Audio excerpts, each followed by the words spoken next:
来到这个世界的第1年，你只加了一点力量，便已经能一拳碎石。第2年，你又加了力量，身体已经能够无视刀剑，甚至能徒手把菜刀捏成铁球。凭着这份本事，你在镇上谋了个捕快的差事，吃上了官粮。第3年，大秦与北狄开战，幸运的是你无亲无故，官府怕你这种光脚的不稳定，既怕你逃，也怕你反，所以没抓你去充军。但不幸的是，你的捕头被拉了去。临行前，捕头红着眼眶，把自己年仅10岁的女儿舒清然托付给了你，这一去便成了永别。第4年，拥有4点力量的你，在凡俗中已几乎无敌。流寇洗劫镇子，你一人一刀，先听信步间斩杀20余人。老镇长把你当成接班人，百姓奉你为守护神。唯一的一点隐患是你杀的流寇。有个叫叶雨的他哥叶枫，2年前走了狗屎运，拜入了仙门。听说修仙者报仇从来不隔夜，好在对方刚上山没有10-20年，根本下不来。你掐指一算，顿时松了口气。20年后谁杀谁还不一定呢。第11年，10点力量已经让你一拳能轰出真空。你觉得力量有些异样，于是尝试着加了一点气运。结果这1年，你走路捡钱空钩钓鱼，简直像天命之子附体。第13年，2个消息同时传来，坏消息是前线噩耗，舒清然的父亲战死了，小姑娘哭得撕心裂肺。好消息是玄霄宗的仙师下山收徒，声称此地有大气运者。你原本以为那个人是你，结果测出来的大气运者竟然是舒清然。舒清然不愿意走，因为他早就发现了你青春永驻的秘密。为了有朝一日能和你长相厮守，他最终答应成为仙门弟子，唯一的条件是带上你。然而现实很骨感，仙师先是摸了摸你的根骨，只给了4个字：无运反骨。带回宗门只会是累赘，你被拒之门外。作为补偿，仙师让你挑一样东西，你不要神兵利器，只问有没有能拿寿命换修为的功法。仙师看你的眼神像是在看一个傻子，但还是丢给了你一本归西术和2颗筑基丹。功法上写着300年结丹，3000年打更，3万年准圣，30万年当世无敌。更妙的是，它还可以燃烧3倍寿命，换取3倍修炼速度，这简直就是为你量身定做。别人要300年，你只要100年。时光飞逝，又过了10年，老镇长退休，你顺理成章成了新镇长。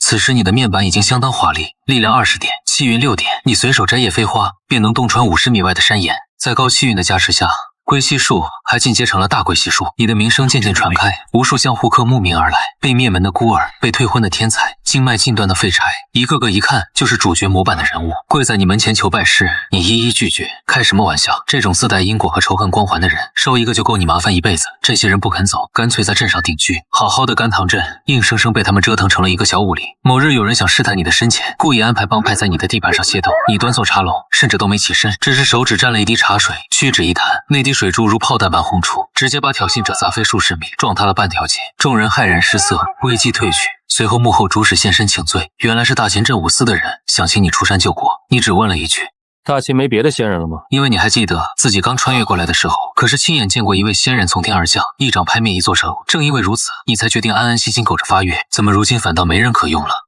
还有一位，但早已闭死关，不问世事，如今能指望的只有你了。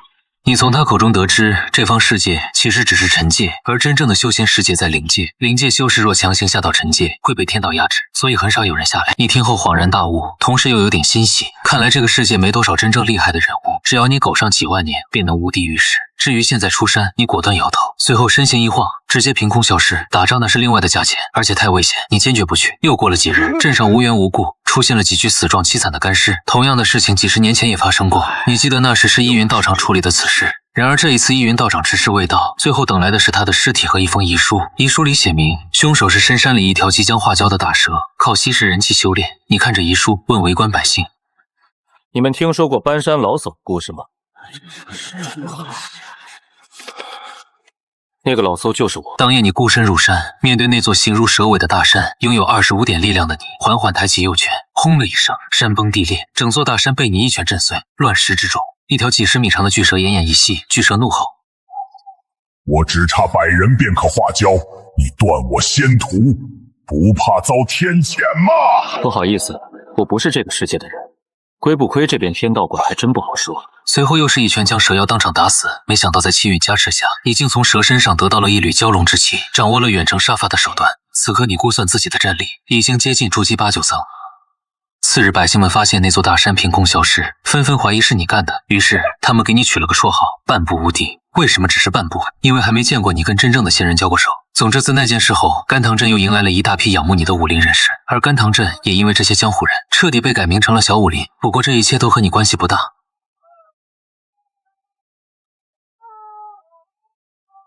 想低调都不行啊。又是数十年闭关，外界风云变幻，大秦新帝登基，边疆防线告破，而小武林也迎来了真正的危机。正是30年前拜入仙门的叶枫。他回来了。30年河东，30年河西。当年的叶枫，如今已是仙门弟子。而他此行正是得知弟弟死在小武林，特来报仇。尤其是在以武力震慑了小武林中的4大掌门之后，又得知阵中还藏着一个能摧山断河、宛如仙人的你。叶枫立刻明白了，杀死他弟弟的人，很可能就是你。至于你的实力，他丝毫不惧，摧山断河他也未尝不可。于是4大门派的人被迫来到你的住处，把你喊醒。而你闭关之后，第一次与真正修仙者的交战也即将开始。不过你得知此事后，丝毫不慌，毕竟有客自远方来，当然得先碰碰2拳，打不死再赶出门也不迟。尤其是在来到这个世界数10年后，你的力量加点已经来到了35，你的实力早已不是寻常修仙者可比。面对悬浮半空不可一世的叶枫，你神色平静。叶枫高高在上的质问：是你杀了我那个废物弟弟？杀得好，杀了他，我屠光你们这群蝼蚁，便更加师出有名了。你杀心太重。叶枫懒得废话，抬手便是一剑斩来。在所有人惊恐的目光中，你仅仅伸出2根手指，便轻描淡写地夹住了那柄飞剑，随后屈指一弹，恐怖的反震之力直接将叶枫崩飞数百米。这就是修仙者。你有些失望，这句话让叶枫羞愤欲狂，他祭出本命法宝，化作漫天剑雨，想要将你彻底绞杀。接我这一招！你随手一挥，金色的蛟龙之气咆哮而出，瞬间震碎满天飞剑。让你看看什么才叫修仙。你隔空一指弹出，空气炸裂，大地震颤，恐怖的气浪瞬间便将叶枫轰杀成尘土，一指断将，摧山毁人。而目睹了你一指秒杀仙人之后，在场所有武林人士都是脊背发寒，站在原地大气都不敢出。你淡淡看向一旁的江湖人：你们对叶枫所在的仙门了解多少？叶枫是80里外玄河门的弟子，此人在修仙之前就干过不少伤天害理的事儿，却依旧被收入门中。那宗主是大秦唯一一位常驻尘界的修士，不过据说已经闭死关100年了。希望那老东西是真的飞升了，能教出叶枫这种货色的，铁定不是什么好人。随后你的生活又恢复平静，4大掌门想替你翻修那栋破旧的小屋，被你拒绝了。80年过去，故人皆逝，唯有这老屋还留着当年的痕迹，总得留点旧物。没过多久，那个老熟人镇武司的官员又来了。当年他意气风发，如今却已垂垂老矣，满头白发。你感慨了一句：都打了这么久，还没打完吗？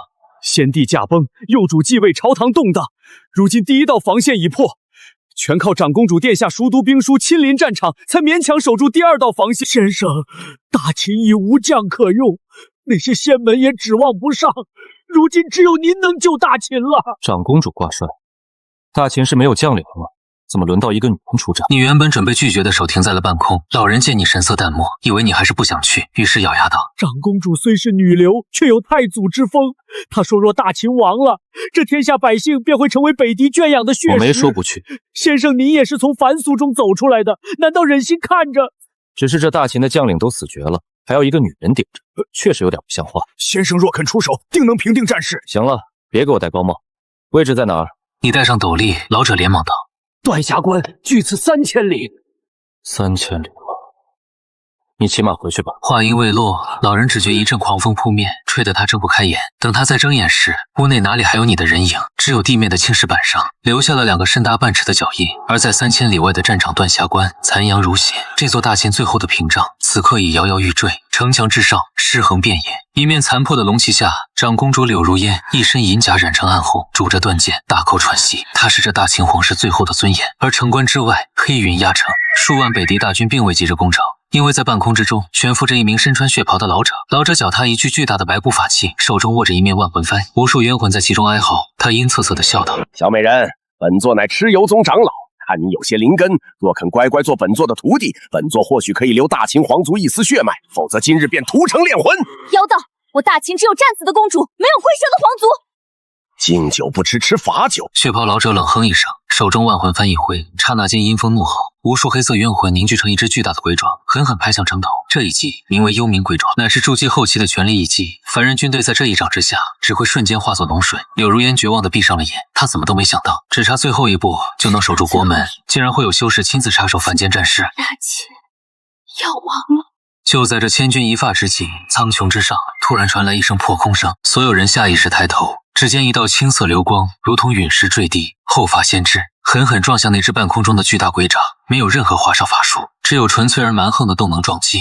那只足以屠城的幽冥鬼爪，在接触到青色流光的瞬间，就像豆腐撞上铁锤，轰然崩碎成漫天黑雾。紧接着那流光去势不减，笔直坠落在城墙前的空地之上，大地剧烈震颤，仿佛10级地震，冲击波直接把数万名北地骑兵连人带马掀到了天上。一时间全场死寂，无论是倒地的北地大军还是城头守军，全都目瞪口呆地看着那烟尘。中心烟尘缓缓散去，一个巨大的陨坑中央，你慢慢直起身，拍了拍长衫上的灰尘，又扶正了头顶斗笠。你自言自语了一句：这路稍微有点远，落地没太控制好力度。你是这里管事的？柳如烟愣了半晌，才颤声道：我是。敢问阁下是哪座仙山的仙师？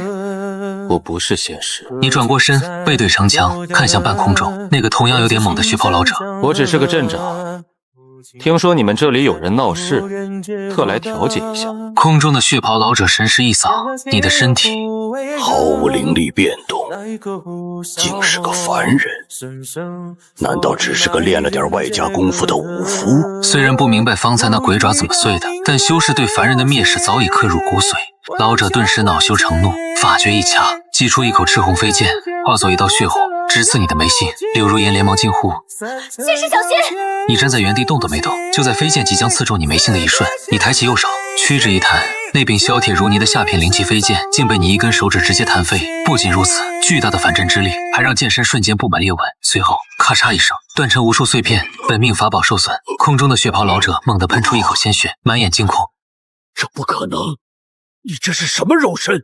就算是体修，也没听说过能徒手崩碎灵气的。太脆了。随后你双腿微屈，脚下地面瞬间塌陷，原地只留下一个残影。下一刻你已经出现在100米高空，正对着那血袍老者。这不是飞，纯粹是跳上来的。老者瞳孔骤缩，只来得及撑起一道灵力护盾。道友饶命，我是蚩尤宗的人。你面无表情，一拳轰出，没有任何技巧，只有绝对的力量。拳风压缩空气，形成一枚空气炮，重重砸在灵力护盾上，护盾如纸糊般破碎。拳风毫无阻碍地贯穿了老者的胸膛，甚至在他身后轰出了一条长达1000米的真空云带。老者瞪大双眼看着自己胸口的大洞，直到死他都没弄明白这到底是什么力量。随后你在重力作用下自由落体，稳稳落在城墙之上，站到了柳如烟面前。北地大军眼见神仙般的人物被你一拳打死，顿时三军大乱，将帅士卒纷纷丢盔弃甲，狼狈奔逃。大秦城墙上一片死寂，所有士兵都惊恐地看着你。你没有理会众人，只是看着面前这位虽然满脸血污，却依旧难掩绝色的长公主。柳如烟深吸一口气，颤声朝你深深一拜：多谢仙师救命之恩，救国之恩。不知先生尊姓大名？如烟愿倾国之力报答。你摆了摆手：报答就不必了，我来是想问个事。先生请问，只要是如烟知道的，定知无不言。你指了指地上那具血袍老者的尸体。这家伙说他是蚩尤宗的，往后蚩尤宗会不会有人替他报仇？蚩尤宗位于灵界北境的藏阴山脉，而灵界与尘界有规则限制，灵界修士若强行下界，虽有些办法，但实力会大打折扣。先生是担心蚩尤宗报复吗？你点了点头，顿时松了口气。那挺远的，杀了小的我怕老的来找麻烦，我这人最怕麻烦。好了，如果没什么事儿，江湖再也不见。因为你没有灵根，寻常修士即便见你也看不出深浅。说完你刚想离开，柳如烟却连忙叫住你：先生，大秦皇位空悬，您若有意。你摆了摆手，压低了斗笠：我只是个镇长，今天的事别说是我干。说完你一步跨出，消失在茫茫夜色之中。你回到甘棠镇后，就像什么都没发生过一样，继续过自己的小日子。第85年这一年，你的力量加点到了40点，你发现单纯提升力量开始遇到瓶颈，你的肉身已经有些承受不住如此庞大的力量，于是你决定下一年开始加体质。第90年，大秦中心，女帝柳如烟励精图治，平定四方。她在皇宫深处立了一座无字碑，每逢初1、15便去祭拜。有极少数人知道她在等一个人，而你正在镇上的池塘边钓鱼。这10年里，你加了5点体质，5点气运，你的肉身坚硬程度已经堪比极品灵气。现在就算站着让金丹期打，估计也就是破点皮。然而就在第95年，你意外从江湖人手中得到了一张残图，图上记载着一处通往灵界的传送阵位置。你看了一眼，随手加进书里，拿去垫桌角。去灵界？开什么玩笑？听说那里金丹多如狗，元婴满地，走在尘界，你是无地老祖，去了灵界就是随手能被人捏死的蝼蚁。不去，打死不去。你并不知道，现在的你单靠肉身都已经能垂死元婴。第100年，甘棠镇的老人们走了一批又一批，你也成了镇上最老的老人，但容貌依旧停留在20岁。为了不惊世骇俗，你用易容术给自己画了2撇胡子，装作中年人。这一天，镇上来了一位衣着华贵的美人，你一眼便认出她是当年的女帝柳如烟。20年过去，她脸上也多了些风霜。她知道你怕麻烦，所以整整20年都没寻过你的踪迹。但如今她退位了，辞去皇位后，她独自来到了这里。先生，如烟能讨杯茶喝吗？进来吧，刚泡好的。他没提当年的救国之恩，你也没提当年的一拳震地，两人就像相识多年的老友，聊着镇上的收成，聊着隔壁王两家的猫。这一刻，她不再是那个叱咤风云的女帝，你也不再可以装作什么高人。此时此刻，你们只是红尘中2颗短暂交汇的星辰。随后，柳如烟在镇上住了下来，她在你隔壁买了一座小院，每日养花种草，偶尔来你这里蹭饭。她从不过问你的修行，你也默契的不提朝堂旧事。镇上的人都说老镇长终于铁树开花，这是要在此度过余生了。你听后只是笑笑，没有解释，也没有否认，因为你知道凡人的余生实在太短。第15年，这15年里，你把力量加到了50点，体质加到了20点，你的身体密度已经高得吓人。现在的你走路都得控制力道。也是这一年，大雪纷飞的冬日，隔壁小院格外安静。你推门进去，看见满头银发的柳如烟躺在摇椅上，身上盖着厚厚的狐裘，那是她当年初见你时穿的那件，如今已经有些旧了。她看着你，浑浊的眼中闪过一丝如少女般的狡黠与满足。先生，这茶喝了15年，如烟知足了。她颤巍巍从怀中取出一块温润玉佩，这是大秦皇室最高级别的秘药。那年我不仅是为了守国门，更因为我知道先生怕麻烦。只要大秦还在，那些不开眼的宵小就不会轻易打扰甘棠镇。如今我要走了，此生能有幸陪先生剩完余生，如烟知足了。在漫天飞雪中，这位传奇女帝含笑而逝。你站在雪地里久久未动，最后你在她墓前倒了一杯热茶。下辈子别生在帝王家，也别遇见长生者，找一个爱的人共度余生吧。第120年，你再次感受到一种莫名的心悸，不是因为恐惧，而是因为这个世界似乎开始排斥你了。你的力量太强，强到一呼一吸间都会扰乱周围的天地灵气，你不得不更加小心地收敛气息，整日坐在那张垫着灵界地图的破桌前发呆。直到这一日，天空裂开了，是真的裂开了。甘棠镇上空的苍穹像是一面被打碎的镜子，出现了一个巨大的黑色漩涡。更糟糕的是，你感受到了世界意志的驱逐，这个低级地图已经容不下你这个满级角色。天空降下一道道接引之光，那是强行飞升的光芒，不管你愿不愿意，这个世界都要把你踢出去。看来是时候换个地方继续苟着了。你叹了口气，回头看了一眼甘棠镇，这里承载了你120年的记忆。你回到屋内，从桌角抽出那张积灰的残图，又带上了柳如烟留下的玉佩，最后背起那个装满家当的小包裹。你对着虚空喊道：别催了，我自己走。你一步踏空，顺着接引之光，主动冲向那道巨大的裂缝。在即将离开这个世界的瞬间，你回头对着甘棠镇的方向屈指一弹，一道柔和金光笼罩了整个小镇，那是你用5点气运值铸成的因果。护他们100年风调雨顺，算是我交的最后一次房租吧。光芒一闪，你的身影彻底消失在沉寂。甘棠镇的百姓们跪地叩首，泪流满面。而在镇口石碑上，不知何时多了一行字：此地有仙，名曰5岁。你眼前的景象不断变换，当你再次睁开眼时，周围的灵气浓郁的几乎让你窒息。这里是灵界修仙者的圣地，也是弱肉强食的修罗场。你正站在一座巨大的飞升台上，四周围满了身穿各色道袍的修士，可当他们看到你时，全都傻了。尘界飞升者怎么看着平平无奇，身上毫无灵力变动？你假装有些紧张地缩了缩脖子，小声问道：各位大哥，请问蚩尤宗怎么走？听到你的问题，飞升台四周的修士们面面相觑，随后爆发出哄堂大笑。蚩尤宗，那可是北境藏阴山脉的魔道大宗，区一个连炼气期都不是的凡躯，找死也不是这么找的吧？估计是在下界得罪了蚩尤宗下放的使者，被强行射上来的倒霉蛋。你没有理会他们的嘲笑，只是从包裹里摸出一锭金子，递给了一个笑得最欢的胖修士。这位大哥，能指个大概方向吗？胖修士看到凡间的金银，不屑地撇了撇嘴，但还是随手指了指。正北方往北30万里，阴气最重、黑云压顶的地方就是。不过我劝你别去，蚩尤宗拿活人炼魂可是出了名的。你这细皮嫩肉的，怕是连个全尸都留不下。你认真的点了点头，抱拳道谢。多谢大哥提醒，我这人最听劝，办完事就立刻回来。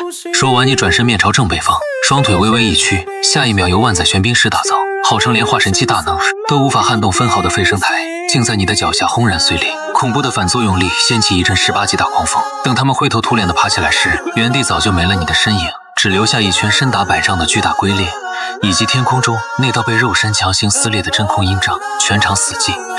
那个胖修士咽了口唾沫，看着手里的那锭金子，双腿疯狂打颤。这是哪里来的体幽怪物？30万里对于临界的元婴期修士来说，也需要数日的御剑飞行，但对你来说，也就是多跳几次的事情。半个时辰后，北境藏阴山脉，这里常年黑雾弥漫，鬼气森森。蚩尤宗的主峰大殿内，现任宗主血冥老祖正在大发雷霆。废物，全都是废物！整整80年了，下界那个该死的镇长还没找到吗？当年他一拳打碎了9长老的本命法宝和肉身，害我蚩尤宗在下界布局尽毁，此仇不报，我蚩尤宗颜面何存？下方跪着的一众长老噤若寒蝉，大长老硬着头皮说道：“宗主息怒，臣界天道压制太狠，我们派下去的弟子一旦超过筑基期，就会被雷劫劈死，实在是找不到那人的踪迹啊！”血冥老祖眼神阴火，正欲发作。突然，一团耀眼的青色流光以毁天灭地之势，笔直洒落在了主峰大殿的白玉广场上。整座藏阴山脉剧烈摇晃，无数宫殿阁楼在冲击波中轰然倒塌，惨叫声此起彼伏。血冥老祖大惊失色，立刻率众长老冲出大殿。只见广场中央赫然出现了一个巨大的天坑，烟尘弥漫中，一个戴着旧斗笠、穿着洗得发白长衫的年轻男子，正不紧不慢地拍打着身上的灰土。血冥老祖神识一扫，心中大骇：没有半点灵力波动，怎么可能是凡人？阁下究竟是谁？为何回我蚩尤宗山门？你扶正了斗笠，抬起头，目光平静地扫过众人。我是甘棠镇的镇长。此言一出，全场死寂。血冥老祖瞪大了双眼：是你，那个下界的体修莽夫！你点了点头。听说你们找了我80年，我这人最怕麻烦，也不喜欢被人惦记，所以飞升第一天我就顺路过来看看，顺便把麻烦解决掉。血冥老祖怒极反笑，眼中爆发出浓烈的杀机。天堂有路你不走，地狱无门你自投，在下界本座奈何不了你，但在灵界，本座乃是化神期大能。众长老听令，结万鬼噬魂大阵，结万鬼噬魂大阵，将此人抽丝拔骨，炼魂点灯。话音未落，数十名元婴期长老齐齐下卷，漫天黑气化作亿万厉鬼，遮天蔽日的朝你扑来。面对化神期大能与全宗之力的围攻，你甚至连躲的意思都没有。你只是深吸了一口气，然后缓缓抬起右手，握紧了拳头，力量50点，气运11点，大龟细数真空爆。你一拳轰出，没有灵力光芒，没有法则波动，只有纯粹到极致的物理破坏力。空气被不可思议的力量瞬间压缩到了极致，随后发生了剧烈的爆炸，轰一道肉眼可见的白色气浪呈扇形朝着前方横推而出。万鬼噬魂大阵碎了，漫天厉鬼被震成了虚无。那些元婴期长老甚至连惨叫都没来得及发出，身体就在狂暴的拳风中化作了漫天血雨。气浪去势不减，直逼血冥老祖。一拳过后，风停了，蚩尤宗的主峰消失了，取而代之的是一条长达数百里、深不见底的巨大峡谷。你转过身，沿着原路往山下走去。从飞升到灭宗，你只用了1个时辰。现在下界的因果已经彻底斩断，没人再会来找你的麻烦了。你摸了摸下巴，开始盘算接下来的生活。灵界的灵气这么浓郁，龟息术的效果应该能翻倍。先找个山清水秀的凡人小镇，继续苟个1万年吧。等把各项属性点都加到1万点。你微微一笑，压低了斗笠。那时候我应该就可以真正无敌了吧。飞升台上的骚乱只用了半天，便传遍了附近17座县城。蚩尤宗灭门的消息则在3日之后像瘟疫一样席卷了整个临界北境，但没有人把这2件事联想到一起，因为谁也不相信一个刚从尘界飞升上来的凡人能在1个时辰内灭掉一座传承3000年的魔宗。你对此很满意，没人注意你才是最好的结果。离开藏阴山脉后，你故意放慢了速度，毕竟这里是灵界，不是尘界。在尘界你可以横着走，在这里你决定先夹着尾巴做人。你一路向南，专挑凡人聚居的地方走。7天后，你在一座名为枫桥镇的小地方停了下来。这里靠山临水，灵气稀薄，离大仙门也远。镇上多是猎户药农和来往商贩。最重要的是，镇子够小，麻烦够少。你花了2两银沙，买下了一处带院子的旧宅，然后把柳如烟留下的玉佩挂在了床头，又把那张残图继续拿去垫桌脚。你发现不管到了哪儿，这玩意都挺适合垫桌子的。飞升后的第1年，你没有加力量，你给自己加了一点法力。下一刻，你体内那本就缓慢流转的大龟息术，像是被突然点燃了一样。灵界的天地灵气远比神界浓郁太多，你第一次清晰地感觉到体内生出了一缕真正属于自己的灵源。那缕灵源很弱，弱到连炼气修士都未必看得上，但它对你而言意义非凡，因为这意味着你终于不再只是个会抡拳头的镇长了，你现在是个会抡拳头的法武双修镇长。第2年，你又加了一点法力，大龟息术在灵界灵气的静养下再次蜕变，它不再只是单纯的龟息，而是化作了一门新的法诀。你给它取名叫玄武长生经，名字很霸气，效果也很霸气。它不仅能把寿元高效转化为修为，还能把你的气血法力神识一起压缩。简单来说，就是更适合你狗了。第3年，你尝试着散出神识，神识刚一铺开，整座枫桥镇就像掌中观文一样，清清楚楚映入你的脑海。你看见东头卖豆腐的寡妇在偷偷给隔壁铁匠送咸菜，你看见西街的赌鬼把老婆藏的私房钱挖了出来，你还看见镇衙后院里那位老镇长正捧着账本唉声叹气。你默默收回了神识，知道的太多也是一种麻烦，可惜麻烦这种东西不会因为你嫌它烦就真的不来。半个月后，枫桥镇外来了一头3阶狼妖，老镇长带着10几个捕快站在城门口，腿都在抖。你站在人群后面，本来不想出手，可那头狼妖偏偏挑中了你的院墙，一口咬塌了半边。你沉默了2息，然后走上前去，一拳打爆了他的脑袋。全镇百姓都傻了，老镇长更是当场给你跪下了。你扶起他，认真解释说你只是个路过的外乡人。可第2天一早，镇民们便自发抬着牌匾堵在你家门口，牌匾上写着5个烫金大字，请您当镇长。你站在门口，看着那块熟悉到不能再熟悉的牌匾，整个人都沉默了。你飞升灵界，本是想换个地方继续搞，结果兜兜转转又当上了镇长。你推辞了3次，镇民们跪了3天，最后你叹了口气，还是接下了这份差事。反正管镇子这种事你有经验，于是你在灵界的第1个正式身份变成了枫桥镇新任镇长。消息传出去后，附近几座小镇都震惊了，因为谁也没见过一个一拳打死3阶狼妖的凡人。镇长很快，枫桥镇开始出名，又很快出名就带来了新的麻烦。镇上陆续来了很多奇奇怪怪的人，有背着巨剑一脸落魄的少年，有被仇家追杀身负血海深仇的少女，还有一个丹田破碎口口声声30年河东的黑衣青年。你看着他们那一张张熟悉的主角脸，眼皮直跳。你当场在镇口竖了一块新牌子，牌子上只写了一句话：本镇不收徒，不结义，不退婚，不打脸。众人看得一脸茫然，只有你自己知道这是一条多么重要的正规。可惜规矩这种东西对主角模板通常没什么约束力。灵界第5年，一个白衣女子来到了枫桥镇，她入镇时天降细雪，满街情人纷纷侧目，因为她太美也太冷。她身后还跟着8名气息强大的护道者，镇上的江湖客一眼就认出了她的身份，玄霄宗圣女舒欣然。你正在院里劈柴，听到这个名字时，手里的斧头第一次顿了一下。很快，院门被人轻轻敲响，门外传来一道熟悉又陌生的声音：先生，欣然能讨杯茶喝吗？你站在原地安静了很久，最后还是走过去，打开了院门。门外的舒欣然容颜依旧，眼神却比当年深了太多。她看着你，眼眶微微发红。我找了你100多年。你看了看他，又看了看他身后的8名护道者。你来就来，带这么多人做什么？舒欣然轻声道：不是我要带，是他们必须跟着。你皱了皱眉，这句话一听就知道后面有麻烦。你把他迎进院子，那8名护道者想跟进来，你只看了他们一眼，院门便砰的一声自己关上了。8人同时脸色一变，因为他们发现自己竟连推门的勇气都生不出来。院子里舒欣然坐在石桌旁，静静看着你泡茶。他没有问你这些年过得如何，你也没有问他如何从陈界一路走到今天，因为你们都知道这100多年不可能轻松。茶泡好后，舒欣然捧着茶杯轻声说了一句：先生还是没变。变了，以前我只怕陈界的麻烦，现在连灵界的麻烦也开始怕了。舒欣然忍不住笑了，这一笑像极了当年那个哭着抓住你袖子的10岁小姑娘。可笑意只停留了片刻，便又被疲惫取代。先生，我这次来是想请你救我。玄霄宗出事了，带我走的那位师尊，30年前坐镇，新任宗主勾结中州天命阁，想用我的气运去开一座上古地墓。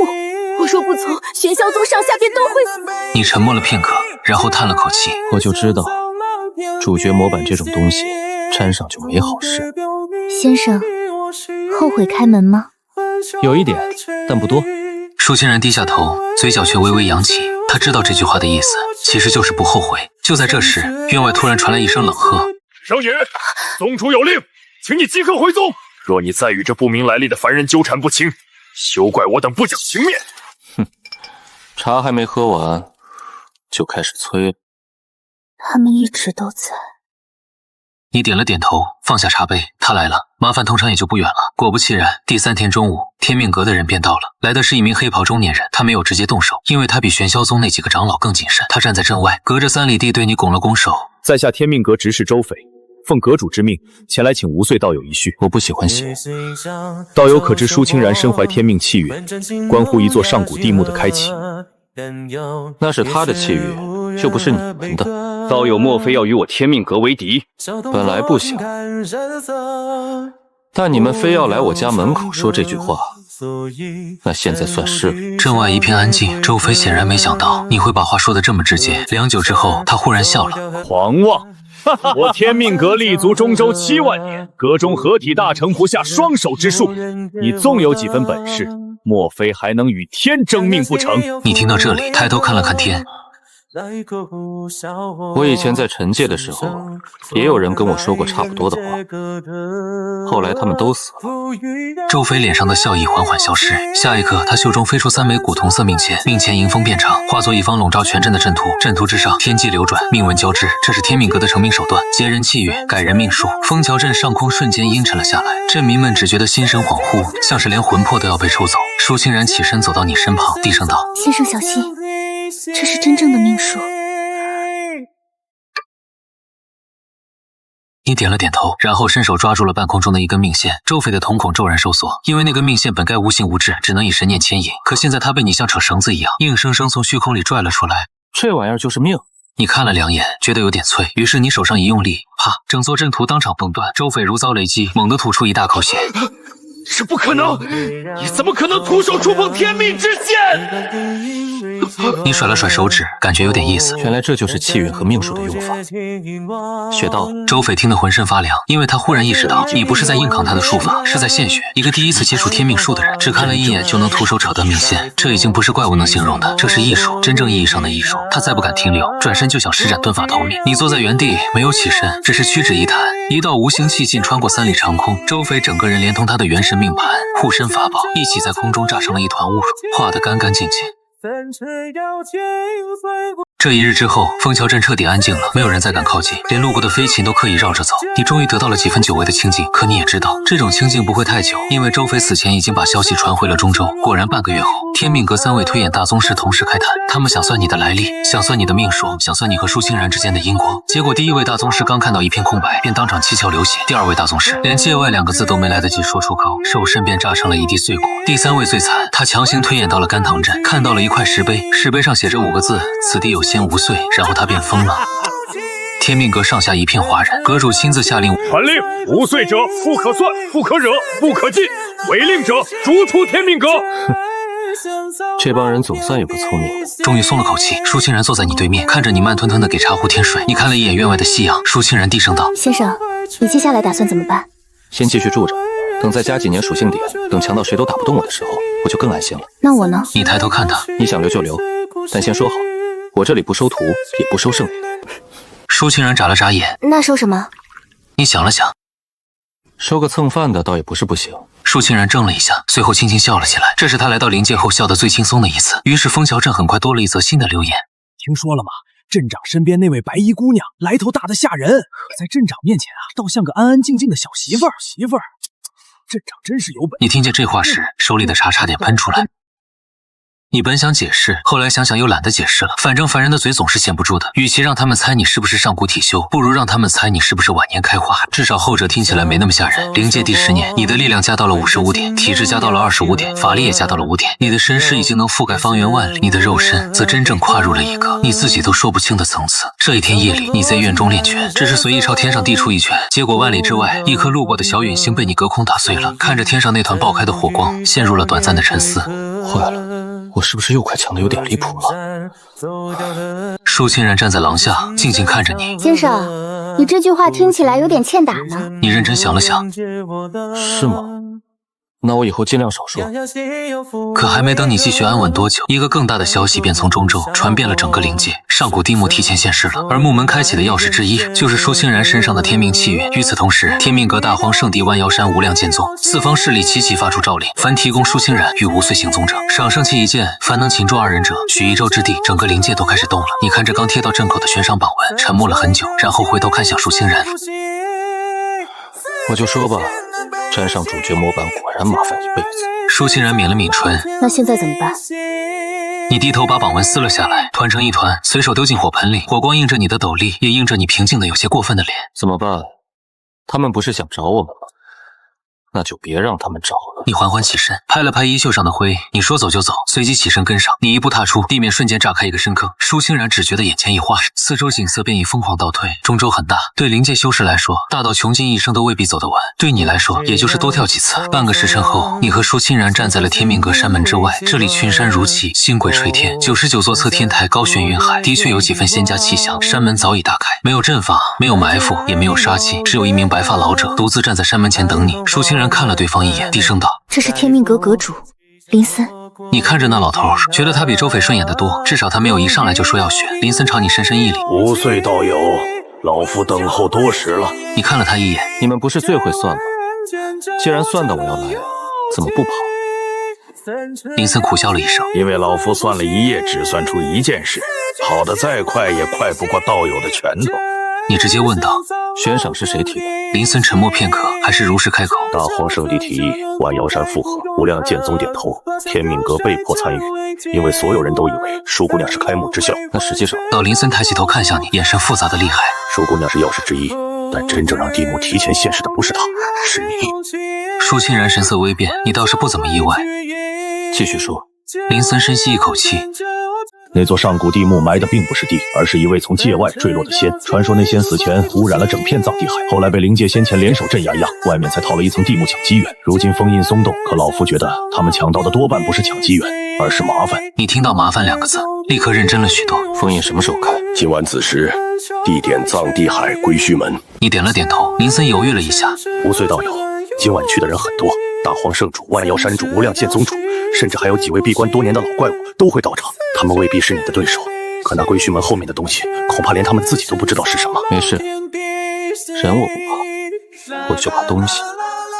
离开天命阁后，你们没有停留。藏地海在中州最东，海天一线，终年漆黑。等你们赶到时，夜幕刚好降临，整片海面死寂得像一口巨大的棺材。而在海中央，正悬浮着一座漆黑古门，古门高达万丈，门上刻满早已无人能识的古老符文。四方势力已经到了，东边是天命阁的人，却全都站得很远，明显一副我们只是来看热闹的样子。西边是大荒圣地，旌旗如林，圣光漫天。南边是无量剑宗，剑气横空，连海水都被割开了数百道裂痕。北边是万妖山，各色大妖盘踞天穹，凶气遮月。除此之外，还有数不清的散修老怪，魔道具标藏在暗处，个个都在等着子时开门。你和舒欣然刚一出现，整个海面便一下子安静了下来，所有人的目光都落在了你身上。无岁来了，他居然真敢来！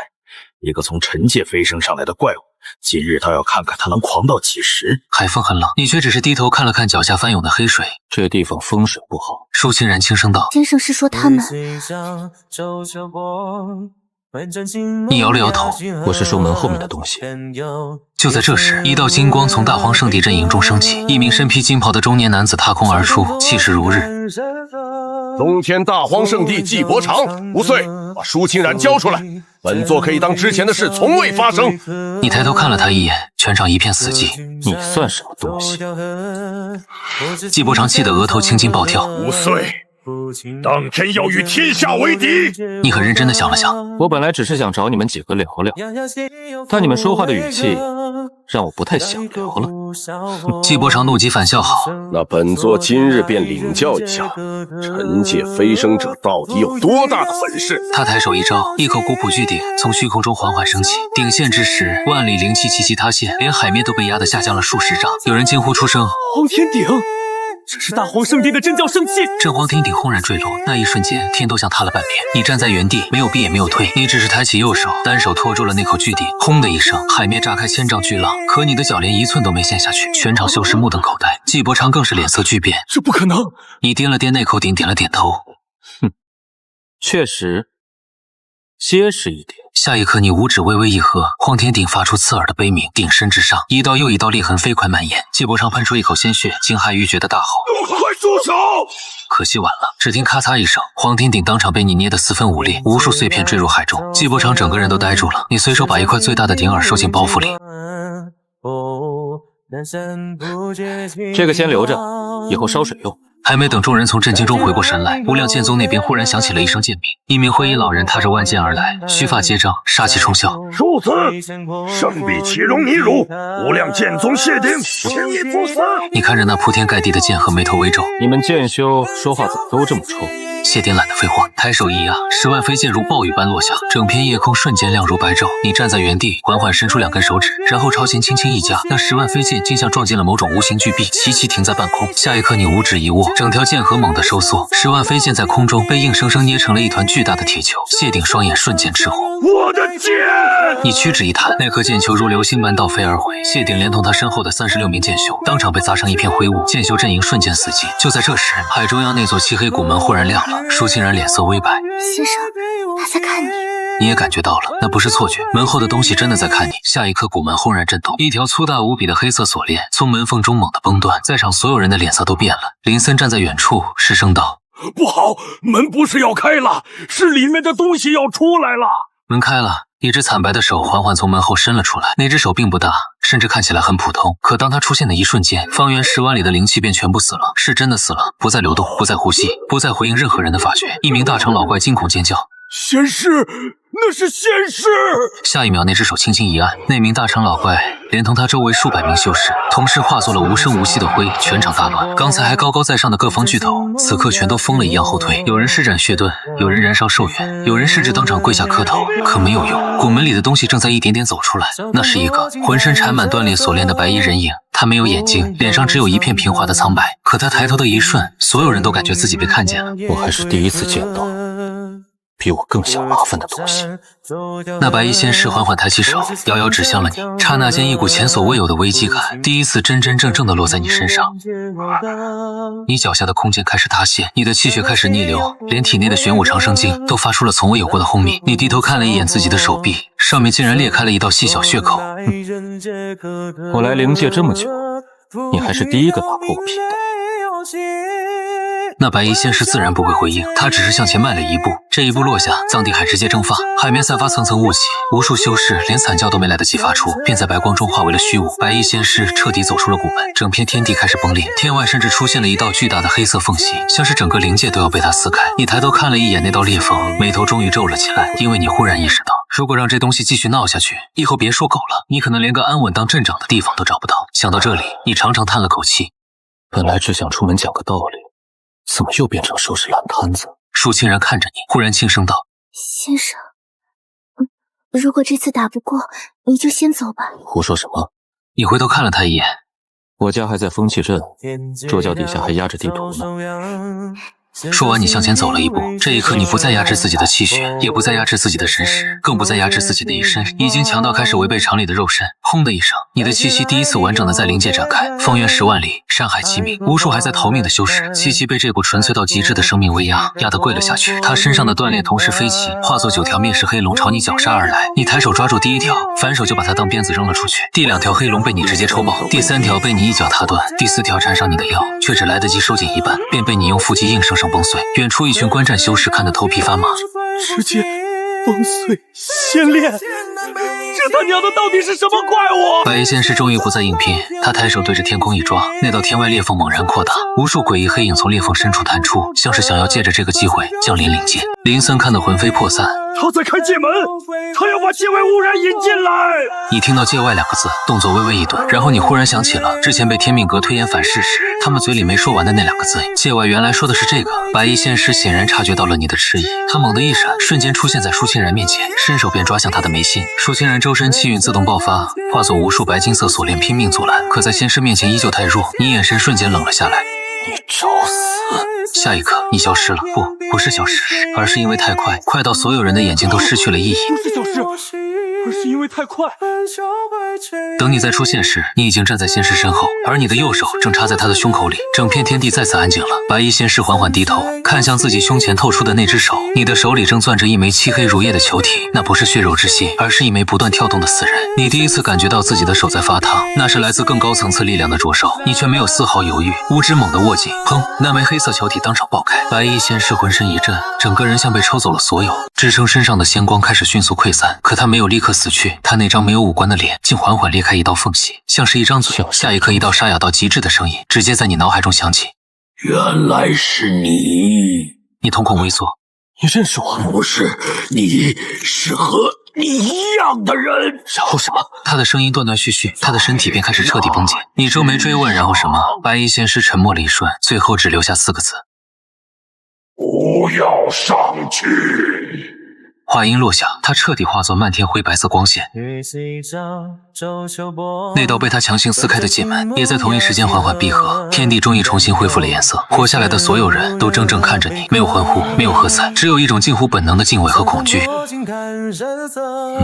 因为他们亲眼看见了一个自称镇长的人用手掏死了一具仙尸。你站在原地，久久没有说话。舒清然走到你身旁，小心翼翼地看了你一眼：“先生，你没事吧？”你低头看了看自己掌心残留的灰白色痕迹，有事。顾婉晴心里一紧，伤得重吗？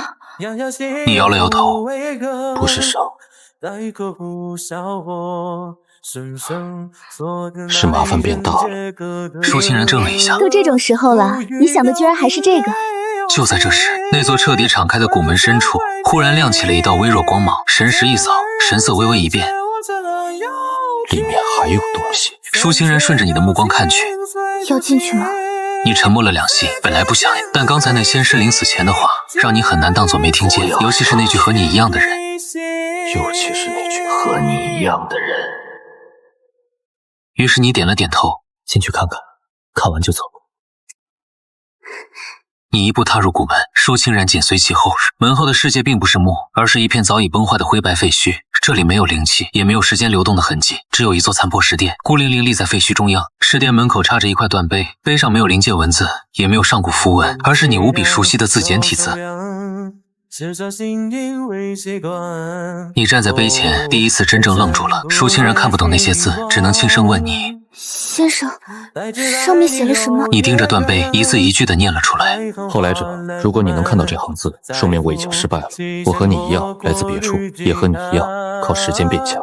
上界不是仙乡，是猎场，飞升不过是把长大的鱼送进更大的网。如果你看到这里，说明我没能打穿那张网。别急着上去，至少在你觉得自己能一拳打碎天之前，不用去。殿中有我留下的一道同命印，可分一人长生，算是给后来者留一点人间延续。”你沉默了很久，舒清然站在你身旁，没有打扰你。他虽然看不懂碑文，却看得懂你眼里的情绪，那不是恐惧，而是一种终于看见路标后的安静。石殿深处果然悬着一枚青铜小印，印中没有灵气，只有一种与你同源的气息。你伸手握住它的瞬间，便明白了它的作用。它不能让人真正与你一样无限成长，却能让一个人与你共享漫长岁月。你下意识看了舒清然一眼，他被你看得耳根微红，却还是轻声问道：“先生，里面写了什么？”你想了想，说道：“上面说暂时别再往上走了。”舒清然点了点头，那就不走。他回答得太快，仿佛这本就是一件不需要思考的事。你忽然笑了，这一趟出门本是来解决麻烦，结果麻烦的尽头竟是另一个和你一样的人，给你留了一盏灯。离开古门前，你回头看了一眼那片灰白废墟，然后一拳轰出，整片封印之地连同古门一起崩碎，彻底沉入虚无。你不想赌，既然那具仙尸能出来一次，就未必不能出来第二次。那种会毁掉你安稳日子的东西，还是永远埋了比较好。回到藏地海后，四方势力的强者还跪在原地，连头都不敢抬。你懒得多说，只留下一句话：从今天起，谁再打舒清然和枫桥镇的主意，我就去他山门坐坐。没人敢应声，但所有人都知道这句话比任何誓言都重。当天之后，天命阁撤了悬赏，大荒圣地闭门100年，无量剑宗把无岁2个字列为禁忌，万药山更是连夜把山门往西挪了10万里，而你什么都没在管。你只是带着舒清然回了枫桥镇，院子还在，茶壶还在，桌脚下那张旧图也还在。你蹲下身，把它抽出来看了一眼，又重新塞了回去，还是垫着吧。舒清然在一旁忍不住笑。那天夜里，你坐在院中泡茶，把那枚青铜小印放在石桌上，推到了他面前。墓里还留了个东西，能让一个人活很久，代价是以后可能得天天看我这张脸，挺烦的。舒清然怔住了，他看着那枚小印，眼圈一点点红了。100多年了，他从10岁等到如今，终于等到你。第一次把以后2个字说给他听，他没有去拿那枚印，而是先看着你，认真问了一句：先生，这算收留吗？你端着茶杯沉默了很久。算。